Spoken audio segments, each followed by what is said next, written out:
You are listening to PastThink.com audiobook. Please like and subscribe, thank you. Chapter 48. The love-deluded one turns his thoughts to trade and travel. And the poetry enthusiast applies herself to making verses. Xueqin gradually calmed down when his mother told him that Xianglian had fled. After 4 or 5 days the pain of his injuries had subsided, but not the bumps and bruises. And while these still disfigured him, he was unwilling to meet any of his acquaintance, he kept to his room on the pretext that he was still too ill to go out. The 10th month soon came. Several of the employees working in Xueqin's shops in the capital wanted to go back home for the annual settling of accounts, and Xueqin found himself giving a farewell party for them in his room. Among those present was one Zhang Dehui, the 60-year-old manager of his largest pawnshop. He had worked with the family since he was a lad, and now had a household of his own, and an income of 2,000 or 3,000 taels. He was planning to leave with the others but not return until halfway through the following year, as he explained to Xueqin on this occasion. There's a great shortage of stationery and perfumed goods just now, he said. These things are sure to fetch high prices next year. I'm proposing to send my eldest boy here after New Year to look after the shop, so that I can travel back later. I shall buy up supplies of stationery and sandalwood fans on my way, aiming to get back here in time for the double fifth. I reckon it should be possible to make several 100% profit, even after the excise and all the other expenses have been deducted. This gave Xueqin an idea. I haven't felt like seeing anyone since that beating, he thought, and some excuse for getting away from everybody for a year or so is just what I've been looking for. Obviously I can't go on staying indoors and pretending I'm ill indefinitely. And for another thing, I haven't done very much with my life to date.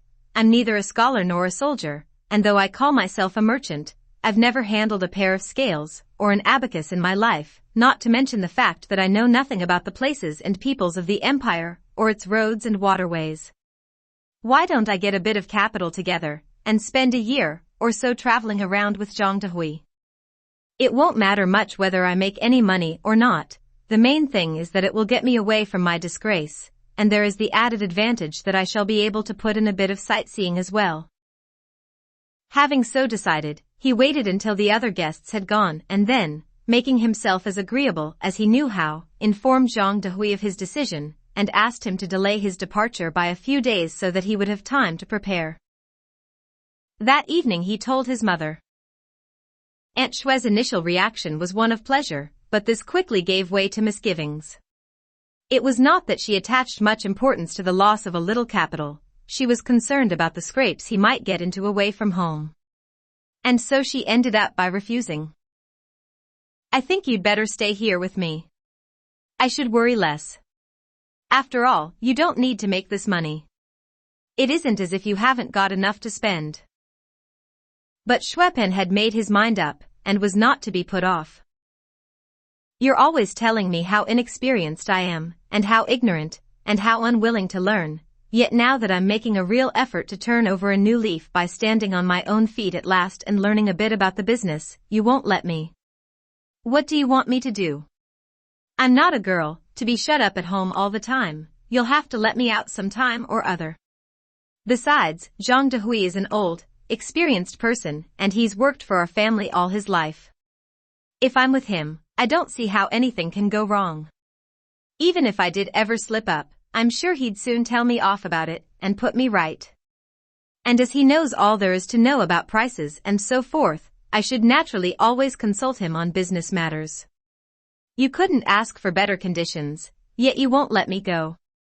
Very well, I'll get ready in secret and leave without telling you. You'll see me when I come back next year, after making a fortune. I'll show you. With that he went off to bed in a huff.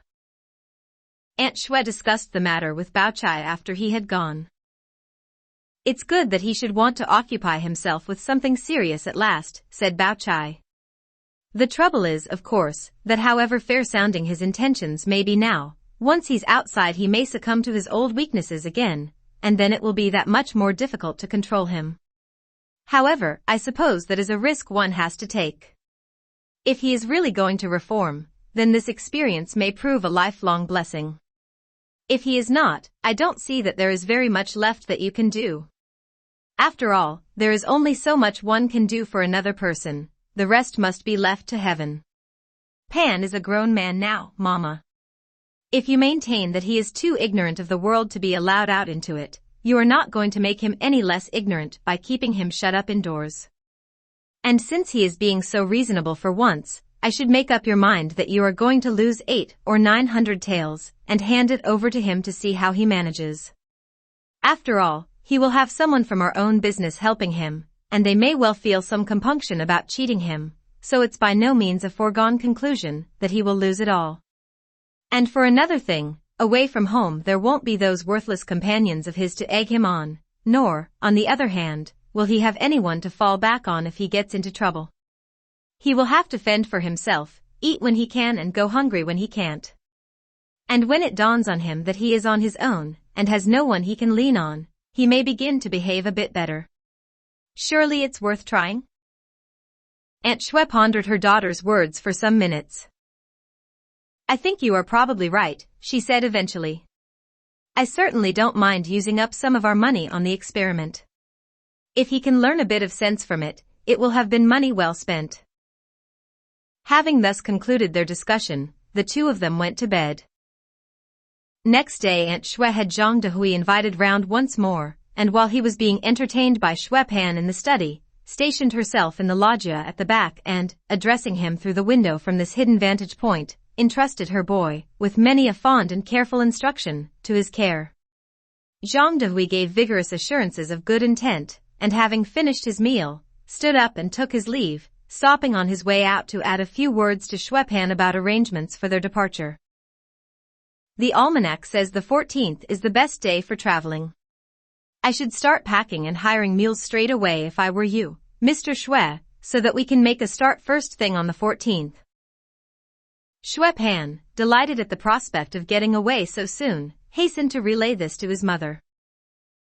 Assisted by Bao Chai, Caltrip and a couple of old nannies, Aunt Xue devoted the whole of the next few days to packing. She selected 5 male members of the domestic staff to accompany Xue Pan on his travels, the husband of his old wet nurse, 2 experienced older servants who had been in service with his father, and 2 of the pages who normally waited on him. 3 heavy carts were hired for the luggage and 4 traveling mules. Xue Pan himself planned to ride on a mule from his own stables, a large, sturdy animal with an iron-gray coat. He also planned to take a saddle horse of his own as an alternative mount.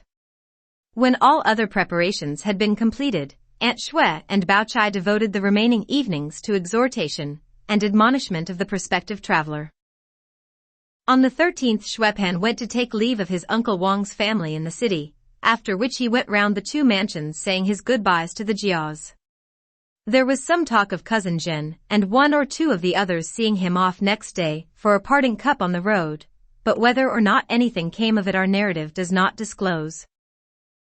Early on the morning of the 14th Aunt Xue and Bao Chai accompanied him to the outer threshold of the inner gate, and watched him with tearful eyes until they could see him no more.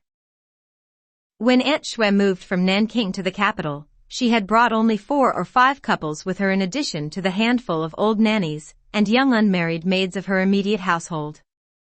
Now that 5 of the menfolk had gone off to accompany Xue Pan on his travels, only 1 or 2 male servants were left.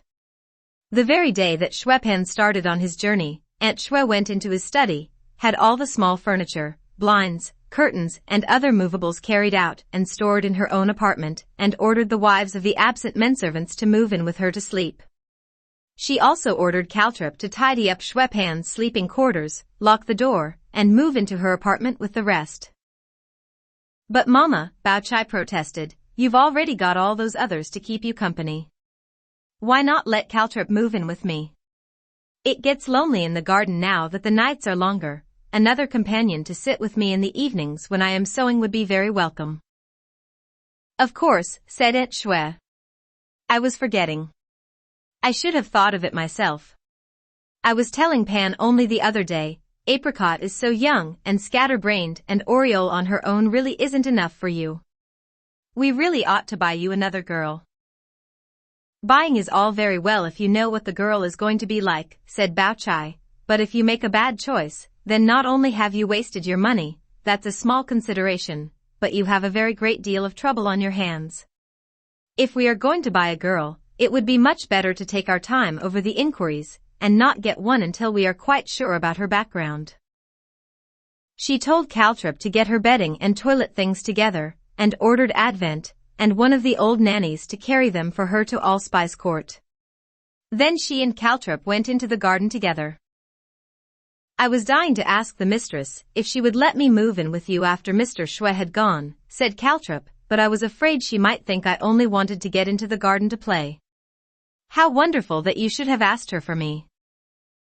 I knew you'd had your heart set on this garden for some time past, said Bao Chai with a smile, but you haven't really been free till now. Dashing in and out for a few minutes each day wouldn't have given you time to enjoy it properly. That's why I have waited for this opportunity before asking. Now you will be able to settle in and spend a whole year here. You get your wish, you see, and I gain a companion. Dear Miss, said Caltrip. Now that there is the time and the opportunity, will you teach me how to write poetry, please? Bao Chai laughed. You're like the famous general, one conquest breeds appetite for another. I advise you to take things more gently. Today is your first day in the garden. If I were you, I should go out of that corner gate and, beginning with Lady Jia's, call in at all the different apartments and pay your respects to everybody. You needn't go out of your way to tell them that you have moved into the garden, but if the subject should happen to arise, tell them that I have brought you in as my companion. After that, when you get back into the garden, you ought to go round and call on all the young ladies. Caltrip was just going off to do as Bao Chai advised, when Patience came hurrying in. She was in a state of some agitation, which she smilingly masked, however, in response to Caltrip's eager greetings. I'm bringing her in here to live with me as my companion, Bao Chai explained. I was just about to report the matter to your mistress. You don't need to do that, miss, said Patience. Whatever next? On the contrary, said Bao Chai. It's the correct thing to do. Every inn has its landlord, and every temple its priest, as they say. Even though it is not a very important matter, I think I should report it, if only so that the women on night watch may know that there are 2 more girls, her and Advent, living in the garden now, and make no difficulties about letting them in and out. Anyway, if you will tell your mistress when you get back, I won't bother to send anyone about it myself. Patience promised that she would. Now you're here, she said to Caltrip, you ought to go and introduce yourself to your new neighbors. I was just sending her off to do that when you came, said Bao Chai.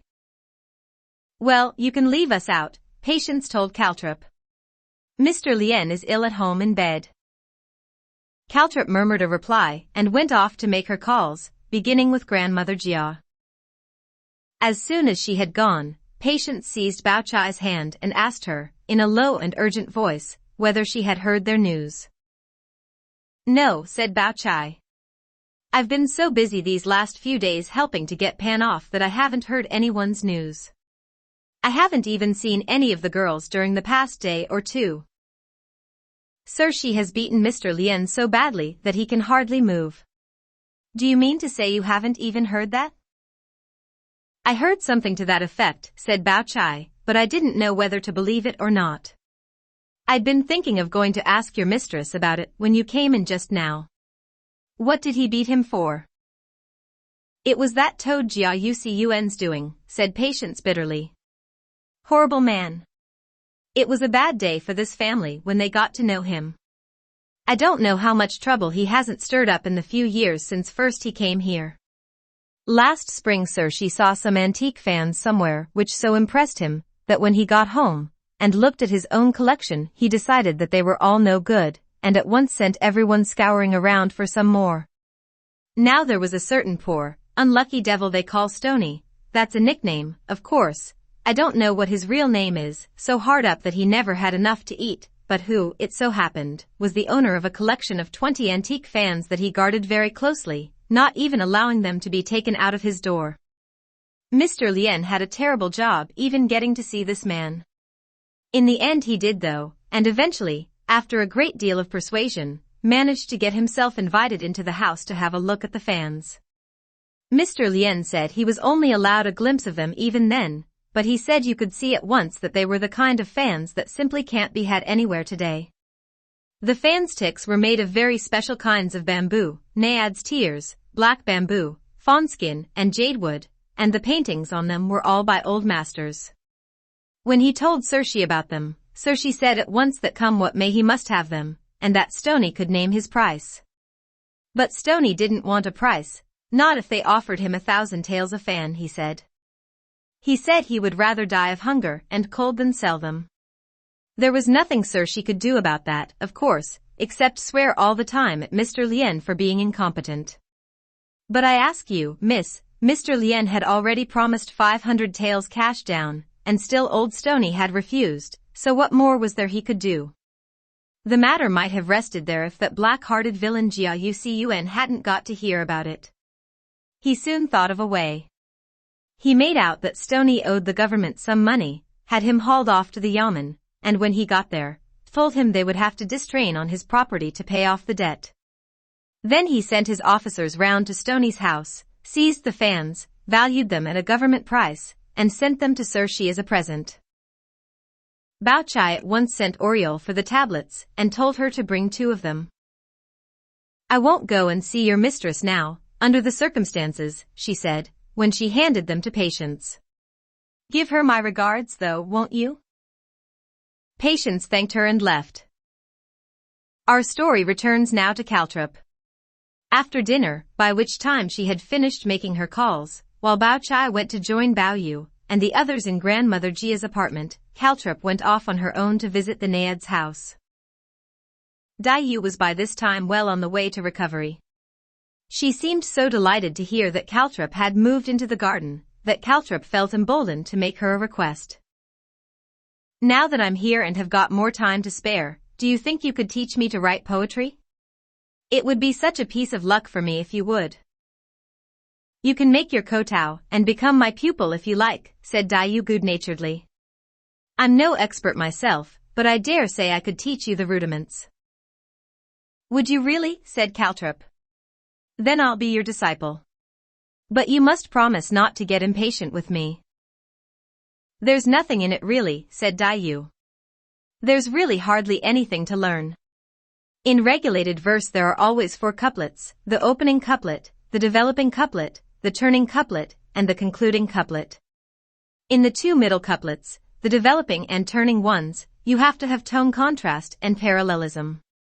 That's to say, in each of those couplets the even tones of one line have to contrast with oblique tones in the other, and vice versa, and the substantives and non-substantives have to balance each other, though if you've got a really good, original line, it doesn't matter all that much even if the tone contrast and parallelism are wrong.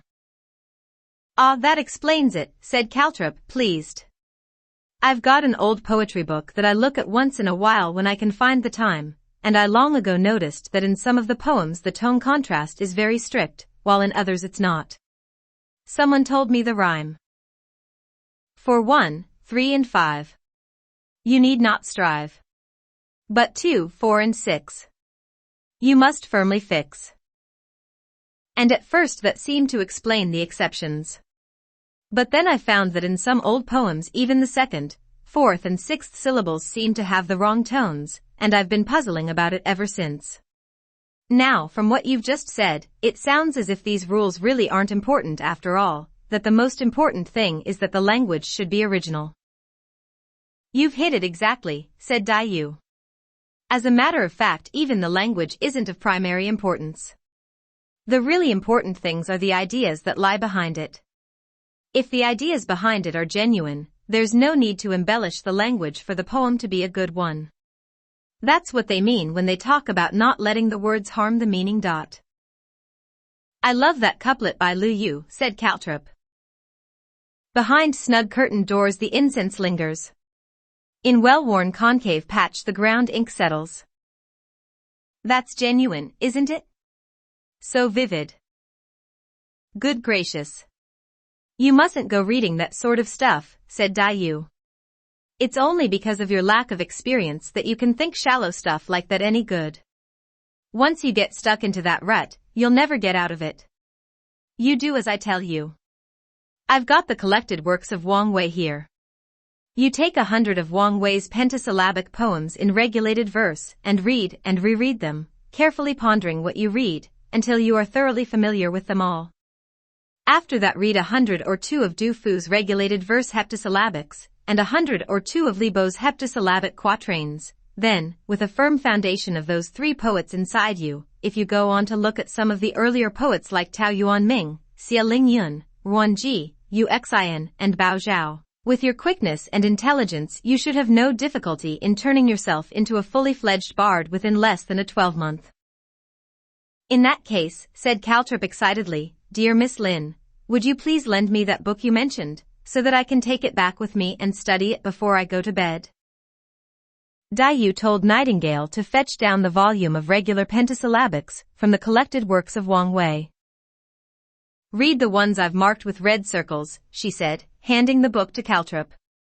They are my own selection.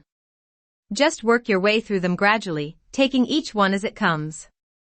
If you have any difficulties, you can either ask Miss Bao about them, or else get me to explain them to you next time you see me. Caltrip carried the book back with her to Allspice Court, and sitting down under the lamp, began reading the poems, oblivious to all around her.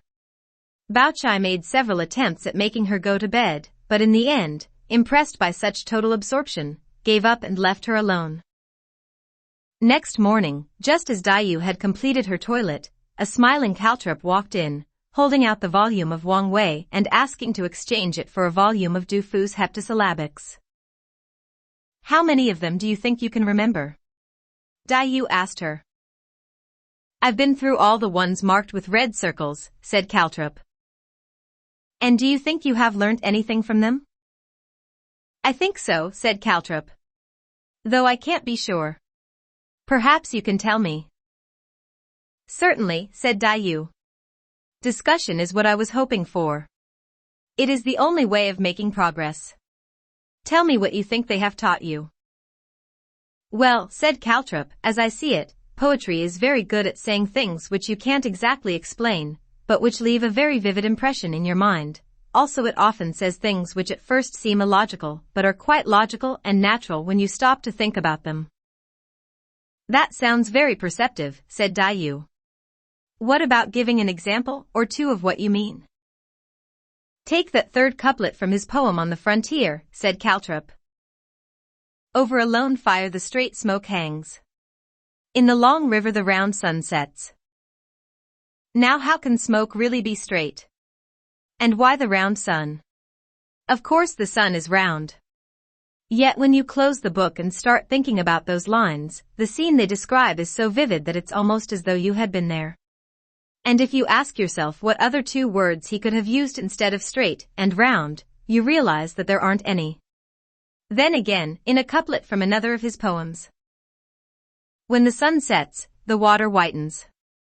When the tide rises, all the world is green. Whitens and green at first seem like nonsense, but when you start thinking about it, you realize that he had to use those 2 words in order to describe the scene exactly as it was.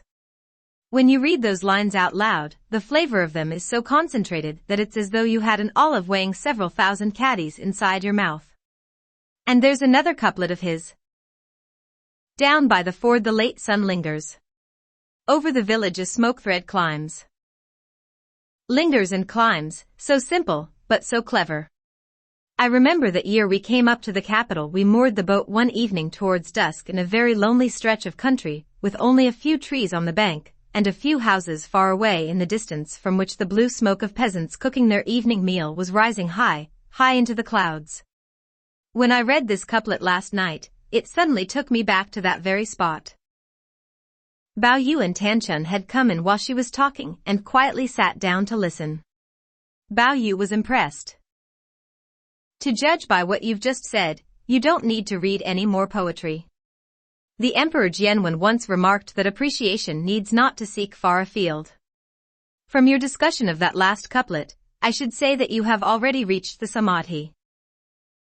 Actually, although you won't know this yet, said Dai, that smoke thread climbs line you admire so much is based on a line written by an earlier poet.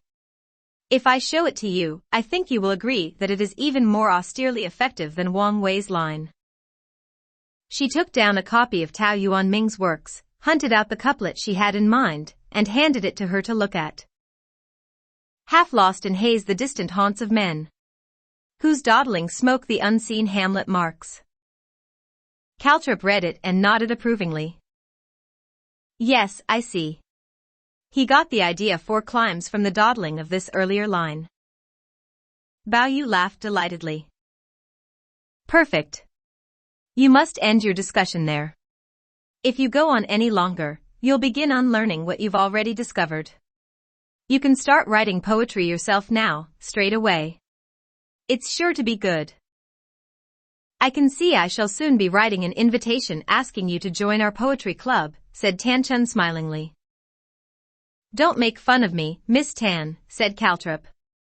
Writing poetry is something I've always wanted to do, and now I've got the chance. I'm learning for the fun of it.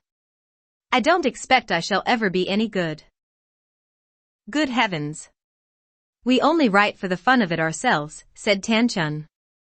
You surely don't imagine that what we write is good poetry. If we set ourselves up to be real poets, people outside this garden who got to hear of it would laugh so loud that their teeth would drop out. That's what Mencius calls throwing yourself away, said Bao Yu. You shouldn't do that. The other day, when I was discussing Shichun's painting with some of Father's gentlemen, they told me they had heard about our poetry club, and asked if they could see some of our poems, so I wrote a few out for them from memory. I assure you, they were genuinely impressed. In fact, they have calligraphed them for blocks to have them printed. Is this really true? Tan Chun and Dai Yu asked incredulously. If anyone's telling lies, it must be the parrot, said Bao Yu. The 2 girls were aghast. You really are the limit. Quite apart from the fact that the poems aren't good enough, you have no business to go showing our stuff to people outside. What's the harm, said Bao Yu. If those famous poems written by poetesses in days gone by had never been taken outside the women's quarters, we shouldn't know about them today. Just then Shichun's maid picture arrived and called Bao Yu away to her mistress. Caltra pressed Dai Yu to lend her the volume of Du Fu. She also begged Dai Yu and Tan Chun to set her a subject for a poem. Let me try my hand at writing one myself, she said, and you can correct it for me. Last night there was a very fine moon, said Dai Yu. I've been thinking of writing a poem about it myself, but haven't yet got round to it. Why don't you write a poem about the moon? You can use sky and light as your rhymes, but I won't set the other rhyme words for you. You can use whichever ones you like. Clutching the volume of poems, Caltrip returned in great glee, and at once began thinking about her composition. After working out the first line or 2, she could not resist peeping at the Du Fu and reading a couple of poems. And in this way she continued, alternately reading and composing by fits and starts, too excited to think about eating or drinking, or to sit still in the same place for 2 or 3 minutes together. Why give yourself so much trouble when you don't have to? Bao Chai asked her. It's all that frowner's fault. I shall have to go and have it out with her. You are inclined to be a dreamer at the best of times, but now you are becoming a real case. Please, Miss Bao, said Caltrip. You are putting me off. She was writing while she said this. Soon she had completed the draft of a poem and handed it to Bao Chai to look at. Bao Chai read it and laughed. No, this is no good. This isn't the way to write poetry. Still, don't be disheartened. I should take it to her just the same and see what she says. Caltrip followed her advice and went off to look for Dai Yu. Dai Yu took the poem and looked at it. This is what Caltrip had written. A chilly radiance bright, a fair round shape. The cold white moon hangs in the middle sky. The poet for inspiration seeks her oft. The homesick traveler from her turns his eye. Like a jade mirror hanging on azure wall.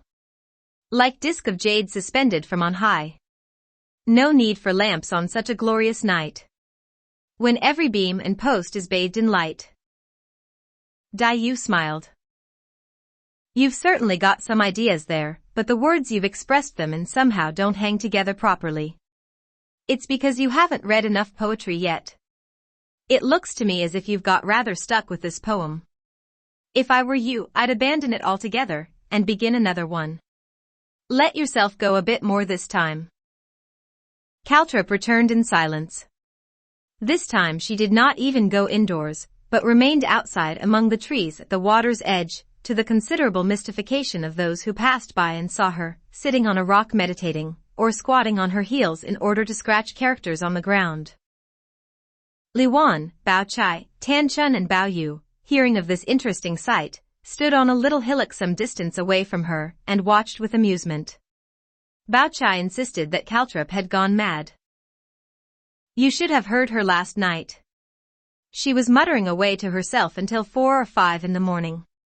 And she can't have slept for more than half an hour, for as soon as it was daylight, I could hear her getting up again. She rushed through her toilet, and then rushed off to see Frowner. Presently she came back again, and after mooning around for half the day, she produced a poem, and as that was no good, I assume she is now trying to write another one. The genius of the place brings out the excellence of the person, said Bao Yu, misquoting slightly. The Lord above doesn't give us our talents for nothing. We always used to say what a pity it was that a person of her qualities should lack refinement, but look at her now.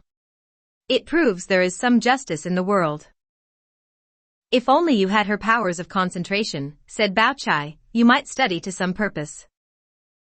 Bao Yu did not reply. Just then a very pleased-looking Caltrip was to be seen hurrying off in the direction of the Naiad's house. Let's go after her and see if it's any better this time, said Tan Chun. When the three of them arrived, Yu had the poem in her hand, and was already discussing it. What's it like? They asked her. Well, for a beginner, of course, it's very good, said Yu, but it isn't really right yet. It's too labored. She'll have to try again. The others asked if they might have a look. This is what they read. Silver or water on the casement cold. See its round source in yon clear midnight sky. Blanched ghostly white, plum blossoms spread their scent. And dew on willow slips begins to dry. Is it white powder on the paving spilled? Or grains of frost that on the railings lie?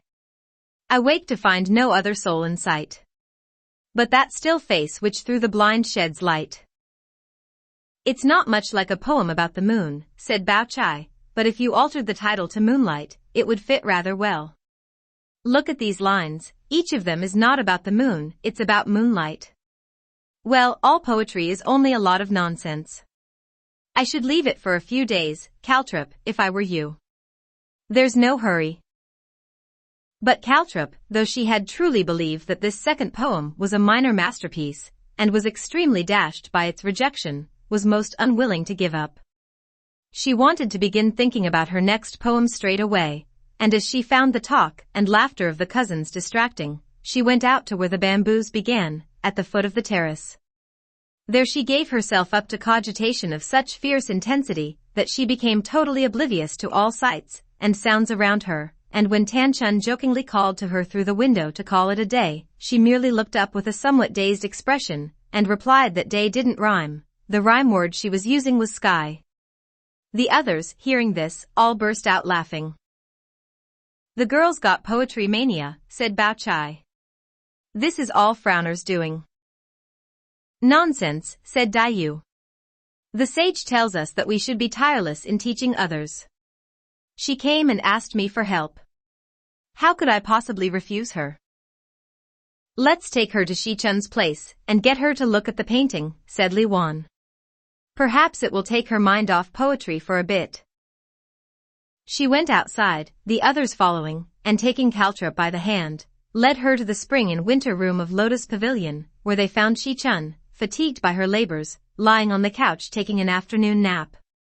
The painting was on the wall, masked by a covering of gauze. The cousins woke up Shichun, and removed the cover from the painting. Barely 3/10 of it had been completed. Several female figures were to be seen scattered about here and there in the landscape. "Look," they said, pointing them out to Caltrop, "anyone who can write poetry gets put into the picture. You must hurry up and learn, so that she can put you in too." After chatting and joking for a while, they broke up and went off to their several apartments. Caltrop could think of nothing else but her poem. In the evening she sat by the lamp thinking about it, and it was after midnight when she went to bed. Even in bed she lay with her eyes wide open, continuing to think about it, and it was not until 3 or 4 in the morning that she gradually dropped off to sleep. At daybreak Bao Chai woke up and listened. Caltrop appeared to be fast asleep. She was tossing about all night, thought Bao Chai. I wonder if she managed to finish her poem. I won't call her now, she must be exhausted. Just then she heard Caltrop laugh and call out in her sleep.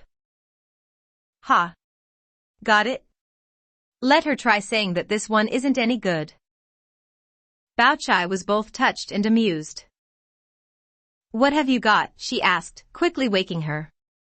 This poetry business is becoming positively unnatural. I don't know about learning how to write poetry. What you'll likelier get, if you go on much longer in this fashion, is a serious illness. The intensity of Caltrop's application had, in fact, induced a concentration of the vital fluids which, finding no outlet during the daytime, had resulted in her being able to produce a whole 8-line poem in her sleep. She wrote it down as soon as she had combed and washed, and then went out to look for the others. At Drenched Blossoms, in the little pavilion on the bridge, she came upon Li Wan and the cousins on the way back from their morning duty call on Lady Wang. Bao Chai was just telling them how Caltrop had composed a poem while she was dreaming, and how she had cried out in her sleep, and the others were laughing as they listened. When they looked up and saw Caltrop herself approaching them, they eagerly asked her if they might see her poem. For further details, please see the following chapter.